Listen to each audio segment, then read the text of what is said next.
ભાવનગરમાં ખરકડી ગામે લઠ્ઠાકાંડનો જે મામલો, તેમાં 13 આરોપીઓના 2 સપ્ટેમ્બર સુધીના રિમાન્ડ મંજૂર થયા છે। સમગ્ર કેસમાં અત્યાર સુધી 27 આરોપીઓ દબોચાયા છે અને અગાઉ 14 આરોપીઓની ધરપકડ થઈ ચૂકી છે। તો બીજા જે 13 આરોપીઓ ઝડપાયા તેમના 2 સપ્ટેમ્બર સુધીના રિમાન્ડ મંજૂર થયા છે। એક બાદ એક આરોપીઓ પણ પકડાઈ રહ્યા છે અને સાથે જ જે મોતનો આંકડો છે તે પણ વધી રહ્યો છે। આ વિશે વધુ માહિતી મેળવી અમારા સંવાદદાતા નવનીત પાસેથી। નવનીત, આરોપીઓ પણ પકડાઈ રહ્યા છે, સાથે જે મોતનો આંકડો છે તે પણ વધી રહ્યો છે, શું વધુ માહિતી?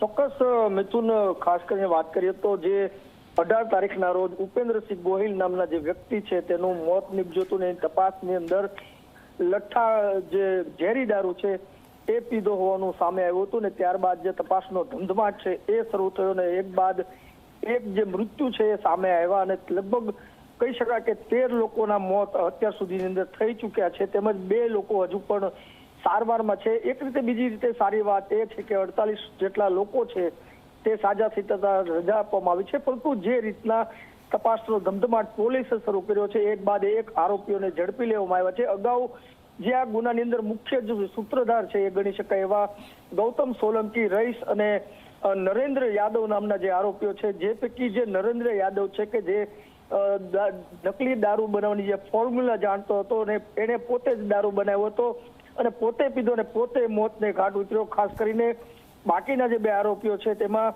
રઈસ નામનો જે આરોપી છે તેને ઉજ્જૈનથી ઝડપી લેવામાં આવ્યો છે। આમ ટોટલ 14 આરોપીઓ અગાઉ ઝડપાઈ ચૂક્યા હતા, જ્યારે વધુ જે 13 આરોપીઓ છે તેને પોલીસે હાલ ઝડપી લીધા છે। ઝડપાયેલા આરોપીઓ પૈકી એક આરોપી છે એ મધ્યપ્રદેશનો છે।